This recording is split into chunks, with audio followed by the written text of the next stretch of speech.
안녕하십니까. 한국베들교회 조대용 목사입니다.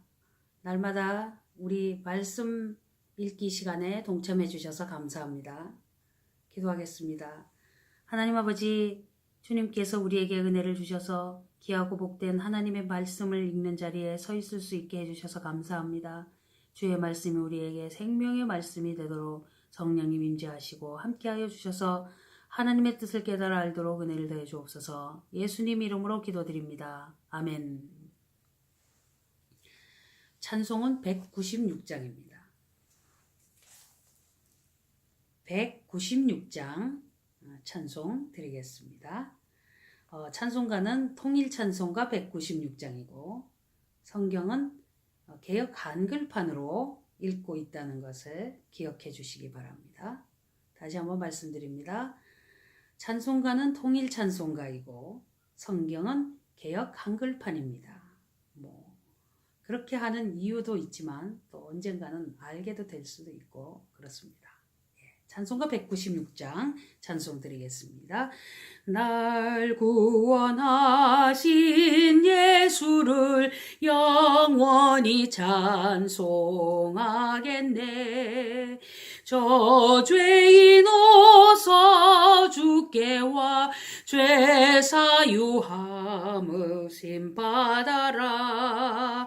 구하라 주실 것이요 찾으라 얻을 것이라. 죄 중에 상한 영혼을 주 온전하게 하시네. 주 우리 죄를 인하여 피 흘려 죽으셨으니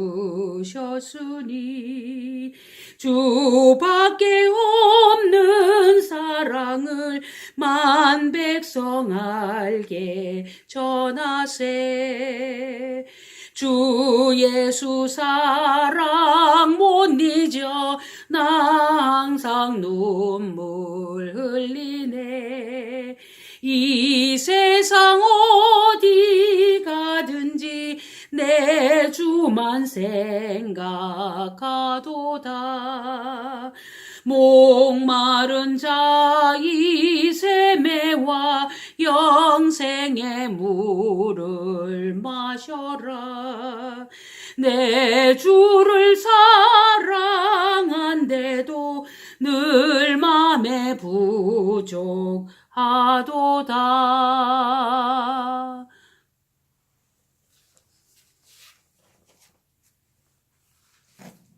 하나님 말씀 창세기 20장입니다.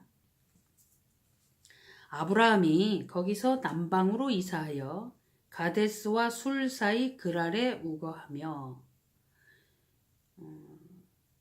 우리가 입에 붙은 말이 있습니다. 그랄왕 아비멜렉, 그랄왕 아비멜렉. 멜렉은 나의 아비라. 몰렉, 멜렉왕을 섬기는 사람의 이름인지 멜렉. 그 아내 사라를 자기 누이라 하였으므로 또 속이네요. 그랄왕 아비멜렉이 보내어 사라를 취하였더니 아이쿠 일이 큰일이 났습니다.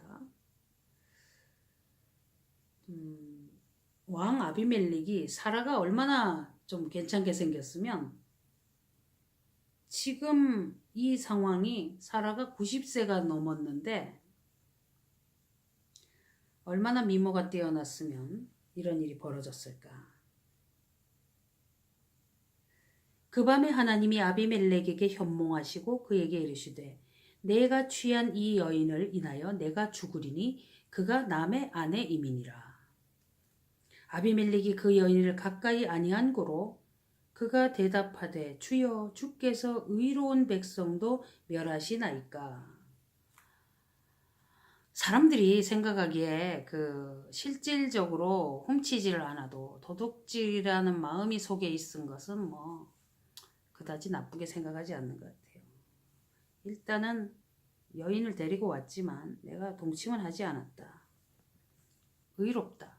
그럴까요? 어떤 것이 기준일까? 기준이 있을 거예요. 그렇죠? 그가 나더러 이는 내 누이라고 하지 아니하였나이까. 그 여인도 그는 내 오라비라 하였사오니 나는 온전한 마음과 깨끗한 손으로 이렇게 하였나이다. 틀린 말은 아닌 것 같은데. 하나님이 꿈에 또 그에게 이르시되 내가 온전한 마음으로 이렇게 한 줄을 나도 알았으므로 그러네요. 하나님이 그렇게 하고 인정하십니다. 너를 막아 내게 범죄하지 않게 하였나니 여인에게 가까이 못하게 함이 이 까닭이니라. 아비멜렉도 하나님께 은혜를 받았네요. 우리가 죄를 지으려고 하는데 하나님이 막아주셨다. 그런 역사 참 놀랍습니다. 이제 그 사람의 아내를 돌려보내라. 그는 선지자라. 그가 너를 위하여 기도하리니 내가 살려니와 내가 돌려보내지 않으면 너와 내게 속한 자가 다 정령 죽을 줄 알지니라. 아비멜렉이 그 아침에 일찍 일어나 모든 신복을 불러 그 일을 다 말하여 들리매 그 사람들이 심히 두려워하였더라. 하나님께서 이렇게 역사하심이 정말 놀랍습니다. 그죠? 오늘날도 없다고는 볼 수가 없죠. 그렇죠?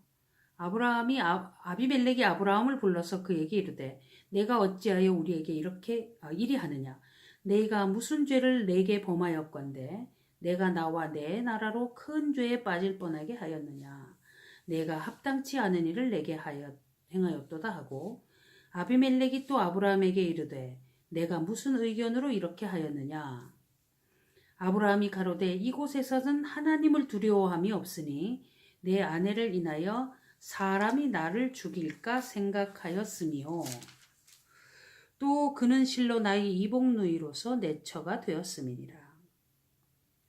하나님이 나로 내 아비집을 떠나 두루 다니게 하실 때에 내가 아내에게 말하기를 이후로 우리의 가는 곳마다 그대는 나를 그대의 오라비라 하라.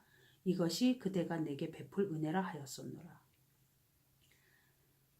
무슨 법치나 규칙 이런 것이 시원치 않은 시대였으니까 그럴 것이다 하지만 요즘 시대에도 어떤 무질서함의 극치 같은 것들이 있으면 이런 그 불안함 속에서 이런 식으로 어떤 일을 처리하고 접근할 수가 있겠다 하는 생각도 하게 되죠. 저번에도 애굽에 갈 때도 이런 식으로 행하였던 그 아브라함이 이번에 또 이런 일을 합니다. 어쩌면 주님 앞에 기도하면서 지켜주시기를 바라면서 가는 그런 식으로 갔었어도 될 텐데 하는 좀 의문을 가집니다. 이런 말씀을 읽으면서 사실 시원하게 이것이 뭐다 이렇게 하기가 우리가 조금 힘든 부분도 있긴 있어요. 분명히 보면 속인 자는 아브라함인데 그 다른 사람들이 하나님 앞에 책망을 듣고 근데 이제 어느 곳에 가든지 이 성적인 문제에 대한 것은 도처에 지금 널려 있습니다. 사회문화적으로 뭐 이런 것들을 쉽게 생각하고 용인하고 그렇게 가는 것도 참 넘치게 되죠. 갈수록.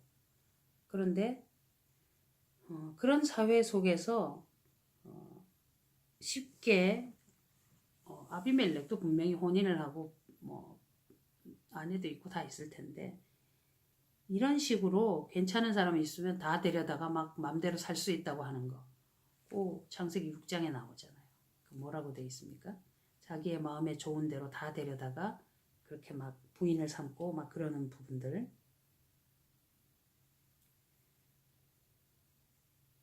그것은 죄악의 모습입니다. 그런 걸 피하려고 하는 의도를 갖고는 했지만 사실은 궁여지책인 것 같고 이거보다는 좀 진일보한 접근 방법이 필요할 텐데 이것은 약간 좀 합리화하고 변명하는 것 같은 그런 식으로 자기 행동을 이렇게 정당화할 수는 없습니다. 솔직히 아브라함도 그 아내를 갖다가 곤란하게 만들잖아요. 남자한테 이렇게 데려가고 자기는 살아나도 부인은 그런 일을 당하는 게 괜찮은지 이런 사고방식이 오늘날 우리한테 도저히 좀 솔직히 이해가 안 됩니다. 그래서 성경을 읽을 때 어느 부분은 난해한 게 있고 그런 걸 볼 때 이걸 꼭 뭐라고 막 규정해서 어떻게 설명하기도 힘든 것도 있어요. 우리가 그 아까 13장인가 그 앞부분 읽을 때 12장, 13장, 12장인가 읽을 때 그 애굽에 가서 그 이야기하던 게 있었잖아요. 그 앞부분에서 그 한 몇 번 전에 읽었던 그것처럼 그렇게 하고 여기도 오고 또 이제 이와 비슷한 일을 이 집 자손들이 또 하는 거예요, 이게. 근데 과연 그것이 하나님 앞에서 정당한가? 성경의 인물들이 한 행동이 다 정당한가? 아닌 것도 많다는 거죠. 성경에 기록됐다고 해가지고 그렇게 해도 되는구나. 맞지 않죠? 야곱이 4명의 여자를 통해서 아이를 낳았다. 그래도 되는구나. 그래서 이슬람이나 어디에서는 뭐 애를 4명, 부인을 4명을 한다. 만약에 그걸 거기다 적용했다면 그것도 참 희한한 일입니다. 그건 아주 자기의 필요에 따라서 아무거나 갖다가 적용하는 그런 거죠. 그런 식으로 해서는 될 일이 아니라고 봅니다. 그렇죠? 맞죠? 이런 부분은 좀 난해합니다. 성경에 이렇게 써놔서 그럼 이걸 본받는다고 어디 가서 나의 아내를 누이라고 속이고 자기가 목숨 보전하려고 이렇게 해도 괜찮은가? 안 괜찮은 거잖아요. 그죠? 그래서 이런 걸 뭐 아브라함을 정당하기에는 솔직히 좀 어렵다. 그렇게 봅니다.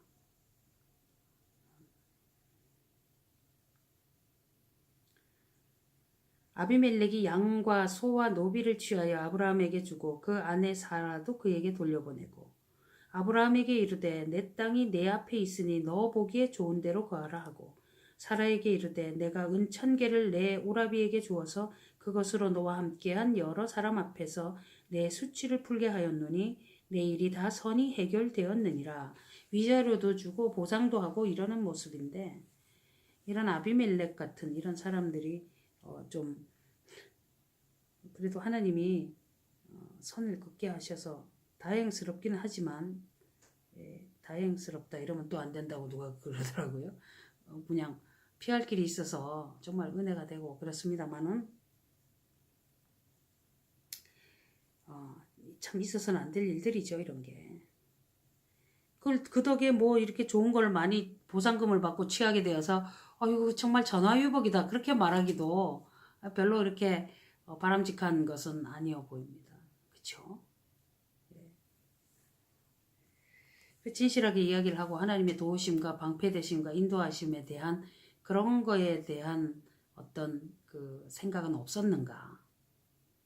전능하신 하나님이신데 그런 것들에 대하여 아브라함에게 한마디 하고 싶은 그런 심정인데 말씀 읽으시는 분들은 어떠신지 모르겠습니다. 물론 하나님께서 뭐 이렇게 하려시는 의도가 있긴 있겠죠. 근데 우리가 지금 읽으면서 야 정말 이거는 좀 어렵다. 그러면서 이런 일들이 일어나서는 안 될 것이다. 그런 생각하는 게 의당한 거로 우리가 그렇게 판단이 되죠. 아브라함이 하나님께 기도하며 하나님이 아비멜렉과 그 아내와 여종을 치료하사 생산케 하셨으니 여호와께서 이왕에 아브라함의 아내를 사라를 연고로 아비멜렉의 집 모든 태를 다치셨습니다. 그러니까 이제 주님의 일을 감당하는 사람들이라서 하나님이 도와주신다, 뭐 인도한다, 뭐 이런 식으로 뭘 접근한다는 것도 조금 어려움이 있고 어찌되었든지 간에 이렇게 부인이 있으면서도 다른 여인을 또 끌어다가 하려고 하는 이런 그 사회 문화적인 현상 이런 것들에 대한 거는 지탄의 대상인 것은 맞고요. 그런 것을 잘 조절하고 피하기 위해서 이런 식으로 액션을 취한 아브라함의 좀 궁여지책이 좀 서글프고 그런 모습이죠. 우리가 믿음의 사람이라고 하면서도 또 이런 식으로 뭔 어떤 상황을 접근하는 게 혹시 없는지 좀 살펴야 될 겁니다. 물론 이 말씀에서 또 다른 어떤 하나님이 주시는 엄청난 비밀을 깨달은 사람이 있으면 또 거기에 따른 것들을 또 나누고 하면서 서로 받게 되면 좋은 일들이 있겠죠. 예. 그 말씀 읽으면서 우리가 우리 개인적인 생각으로 이것이 어떻다고 이야기하는 수도 있겠죠. 그렇지만 또 하나님이 이 말씀 읽으면서 뭘 하시려고 하냐. 아브라함은 나의 선지자니까 내가 이렇게 도울 것이다. 또 아브라함이 기도했으니까 또 저들의 태를 닫았던 걸 또 열어주신다. 뭐 이러면서 뭐 이런 식으로 한 사람을 위인화 시켜가지고 막 이렇게 좀 높여줘야 되냐. 그것도 또 아니잖아요. 하나님 앞에서.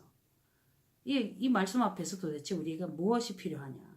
우리는 할 수 없는 이런 죄인이고 우리의 꾀를 내고 악한 짓을 하는 이런 존재일 뿐인데 하나님의 구원의 은혜가 없으면은 살아남겠냐. 이런 것들이 오히려 우리가 좀 바라봐야 될 초점이 아니겠나 하는 생각도 충분히 들지요. 예. 그렇게 해서 말씀 읽으면서 이게 이제 성경 전체적으로 우리 인생에 뭐 이런 거에 대해서 이렇게 잘 이렇게 맞춰서 보고 이렇게 교훈도 얻고 또 주시는 말씀을 보면서 은혜를 기다리고 이래야 되는데 사람들이 그런 식으로 잘못하면은 성경의 믿음의 인물들을 하나님보다가 높이고 뭐 이 사람들을 본받자 막 이렇게 물론 본받을 게 있는 사람들은 본받습니다만은 잘못하면은 이 이상한 위치에 갑니다. 이런 사람들이.